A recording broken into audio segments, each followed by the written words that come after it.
wheel towards Vale now. Who's going to be last on the brakes? Leclerc has that inside line. Through goes Hamilton. Unbelievable. Do you wonder why millions of people wake up at odd hours to watch some cars driving around in circles? Stick around and I will let you know what's the deal with F1. So well, F1 is the highest class of single-seater racing, and the objectives of F1 teams and drivers are to win 2 championships. One is the Drivers' Championship and the second is the Constructors' Championship. More about that later. Well, we'll start from the beginning. What about the cars? These cars are sophisticated capsules of speed, and they look this way because they're basically upside down aeroplanes where they use forward movement to generate downforce, hence why they're termed downforce cars. I'll make another video describing the technical details. So basically you need to know that these cars have a very fine operating window. You're too fast or too slow, you will end up in a wall. So to get it right, driving an F1 car is like a tango between car and driver. So you both have to be in perfect harmony, and let's meet the pilots that control these amazing machines. Okay, so first we have Kevin Magnussen and his teammate Nico Hülkenberg from the team Haas, which is the only American team on the grid. And then we move on to Zhou Guanyu, I'm sorry if I messed up his name, and Valtteri Bottas from the team Stake Kick Sauber. I'm not sure, I think the team name will be changed before the season because Stake is a gambling company. Watch out for that. And then we move on to the Honey Badger, Daniel Ricciardo, and his teammate Yuki Tsunoda, the tiny little Asian angry man from the team Visa Cash App Racing Bulls, or VCARB. I know the team names are getting out of hand. And now we move on to the next guy, which is our only American driver on the grid, Logan Sargent, and his teammate, who's such a sweetheart, Alex Albon. So they're from the team Williams Racing. Watch out for this team because this team is the only team that hasn't revealed their car yet. I mean, they did reveal the livery. I'll make a video comparing the liveries and what I think about them later on, but let's move on to the next. Next we have Dad's little racing boy, Lance Stroll, and his Giga Chad teammate, Fernando Alonso, the oldest on the grid. They both raced for the team in British Green, Aston Martin. And then representing France, we have Pierre Gasly and the tallest on the grid, Esteban Ocon, who drive for the French Ferrari, also known as Alpine. This team also ran out of paint this year, so I feel bad for them. Up next is our team in Papaya, with the first driver, Lando Norris, and his teammate, Oscar Piastri. I would suggest you watch out for these two guys because Oscar proved in his first season that he's actually as competitive as Lando, and I'm pretty sure he'll give Lando quite a chase this year, so watch out for these two. Next, we have the team in red, Italian Incompetence, and their first driver, Charles Leclerc, who's the saddest man on the grid, and then his teammate, Carlos Sainz, who's also known as the smooth operator. So they race for none other than Ferrari. And then we have the best British-German union since the Queen herself, with Mercedes and their drivers. Here's Woody, it's a Queen of Sass, George Russell, and then the other driver you may not have heard of, Lewis Hamilton. He only won 7 world titles, 7.5, that's about it. And then we move on to our reigning champions team, which is Max Verstappen and his teammate Sergio Perez. They both drive for Red Bull. So before I explain the rules and how F1 works, I thought I would first start by giving you a few words, the terms used commonly during F1, and telling you what they mean in brief. So let's start without wasting any time. Firstly, it's pole position. Pole position is the first starting position. That means the guy who starts right in front is called pole position. Next is the grid. The starting lineup of cars for the race is determined by qualifying times, and this arrangement, these little boxes where you start in, is called the grid. And then there's a pit stop. It's where cars take a little break to change their tires, and there's a lot of strategy involved around pit stops based on what tire compounds they use. I will give you a brief description about tire compounds later in the video. Next thing is DRS, which is known as drag reduction system. It's when the cars open their rear wing it's like pressing the nitro button on your, Need for Speed game or something. It's like it opens up the back to allow the car to cut a hole through the air. So now we have understeer and oversteer. Understeer is when you turn the car wheel, but the car just plows forward. And oversteer is when you turn the wheel a little bit and the car just turns way too much. You can watch my how to drift video where I go on in detail what causes this and how you can prevent it. Next is parc fermé. You might hear this word a lot where they say parc fermé conditions. a place where the cars are held before and after qualifying and before the race. Like after practices, the teams are not allowed to change anything on the car. So that is called parc fermé. This restriction is called a parc fermé. And then safety cars. Safety cars are usually deployed to lead the entire group of cars at a safe speed. So hence safety car. So they limit it to like 80 kilometers per hour, and it depends on from track to track. Next term is virtual safety car. Virtual safety car isn't an actual safety car, but it's more like it appears on the driver's dashboard and on many other boards, and you have to reduce your speed in wherever you are. So there's no actual car in front of you, but it's like, you know, an imaginary car slowing you down. Also, I forgot to mention, no drivers are allowed to overtake during safety car times. So like if you're like, you are in 10th position and you catch up to the guy in front, you're not allowed to pass during any safety cars. The next term is slipstream or drafting.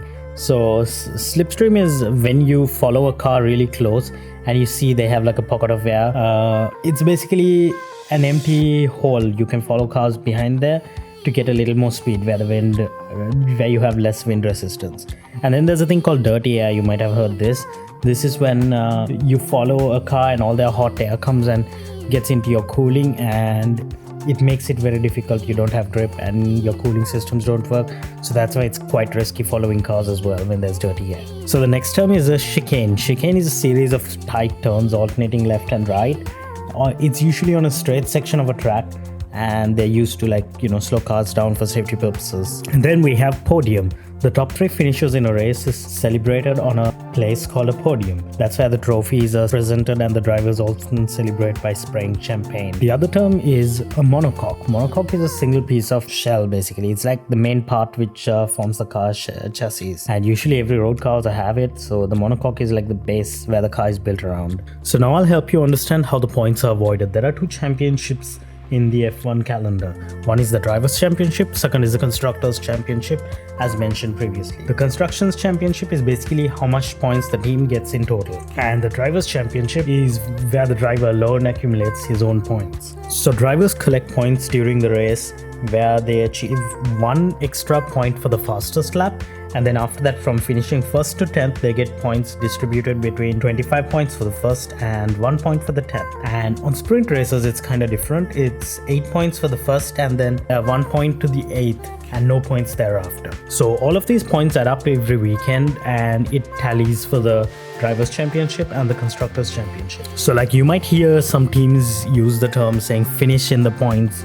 So that is what that means. Either finish in the top 10 in a normal race and the top 8 in a sprint race. So what are sprint races? Sprint races are actually short distance races ranging between 15 to 20 laps depending on the length of the circuit. And how does a F1 weekend look like? Okay, there are 2 types of weekends. First is a normal weekend, then the second is a sprint week. Each weekend has 3 days, and sometimes it's on Friday, Saturday, Sunday. That's like the general weekend, and on special occasions it can be Thursday, Friday and Saturday, and also maybe on. So here's how the normal weekend goes on. The first day is usually the Friday. I will call Friday for the first day, and then Saturday and Sunday. So Friday is usually free practice 1, free practice 2, and then Saturday there's another practice session. During these practice sessions, teams are allowed to change their cars, as I mentioned before. Before they're locked down under parc fermé conditions, they can change their car so that they handle better during the track. And then on Saturday you have qualifying, and after qualifying on Sunday is the race, which is a minimum distance of 305 kilometers. Based on that, there's a certain amount of laps they can cover, but Monaco is an exception where they run way less distance than the rest of the calendar. So now we move on to a sprint weekend. A sprint weekend is a bit weird because the first day is just 1 practice session, and then you have sprint qualifying. It's also known as sprint shootout. And then on the second day is the sprint race, and then there's qualifying for the main race, and then on Sunday is the main race. So the sprint race is also 100 kilometers in length, but it varies based on the place. Like in Monaco, it's obviously less than that. Okay, so here's a brief description on the flags you see during a race. First is the green flag. Green flag is go, yellow flag is caution, red is stop driving, black means you're disqualified, blue flag is there is a faster car coming behind you and let it overtake, white flag is there's a hazard ahead or slow car ahead, and the checkered flag is obviously race is over. Black and white flag is a warning flag. You get 2 or 3 black and white flags and then you're disqualified. You get the black flag. Let's move on to the F1 culture and drama. So what are the current events that are unfolding right now? So I will only go through the largest events right now. So Lewis Hamilton moving to Ferrari is probably the largest. And then there is Christian Horner's potential investigation, where he's the team principal of Red Bull. If he gets fired, it might split the team in two. And like there's a lot of things linked where their chief car designer can also leave with his departure, and it's going to be a mess if that happens. So there's that. And there is Günther Steiner from Haas, their team principal, who got fired. And now there's a bunch of other stuff. And let's also talk about the current rivalries on the grid. So the largest one I would say is Hamilton and Max Verstappen, because after what happened in 2021, like, don't go look for it, because it's a mess. It's just basically people believe a championship was stolen from one another, and Lewis still wants to get his 8th title, so Max is his rival. So there is that drama. And then Mercedes and Red Bull for the same reason. So what about the other thing? There's Mercedes and McLaren and Aston Martin, because Mercedes customer team seems to have outdeveloped them the last 2 years, like made better cars. So they are contending to rise back and show who's boss. And there's Lando Norris and Oscar Piastri, as I previously mentioned. There's Yuki Tsunoda and Ricciardo and Sergio Perez, because Sergio Perez, there's a chance he might be replaced by one of these two drivers if he performs badly. So it's obviously one of these two, and those two will be looking forward to get the Red Bull seat. And then there is the backmarkers, Williams and the new team VCARB, Sauber and Haas. I'm calling it Sauber because I'm not sure what that team name actually is. It can change at any minute. So what are the other things you could watch out for? There are things called driver contracts. Basically, a driver is entitled to drive for a team until their contract lasts. And now their contracts are ending this year. So these are like, I'll list a few names of the guys whose contracts are ending this year. There is Perez and Carlos, Alonso, Ocon, Logan Sargent, Bottas, Zhou, Daniel Ricciardo, Yuki Tsunoda, Kevin Magnussen, Nico Hülkenberg. All of their driver contracts are supposed to be ending this year. So there'll be quite a lot of drama in the middle of the season, like who's going to go where, who's going to lose a seat, what new guy will come and replace them, and all of that. So now there's the interesting part. It's all the tech and high-end development stuff, the things that makes me watch Formula 1. So one of my favorite sides of this has been the upgrades the teams bring, because they start with one base car, and throughout the year they bring little parts to make their car go better. And like, it's supposed to tailor for the needs of the driver. Like if the driver wants more grip on the rear, they bring parts that'll help that, and if they believe that it'll favor this driver that'll benefit them more, they develop their car based on their direction. So this is properly interesting. And also there is the F1 politics and drama, like I mentioned above. There's quite a lot of those going on, like with Lewis Hamilton's thing.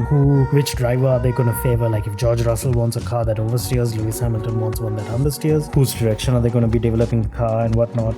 There's a lot of things that we should take into consideration. And yeah, like to wrap it up, F1 offers something for everyone actually. From what we learned so far, F1 is a lot more than just cars driving around in circles. It's a massive, expensive science project striving to develop tech that makes our everyday cars better. Like, it's a reality TV show filled with drama and nail-biting moments. It's a political strategy game of chess, where split-second decisions and decisions taken over months can change a millisecond-worthy outcome. This is a sport with all things for everyone. This is why I love Formula 1. This is why you should give F1 a chance in 2024. Thanks for watching. See you at the starting grid.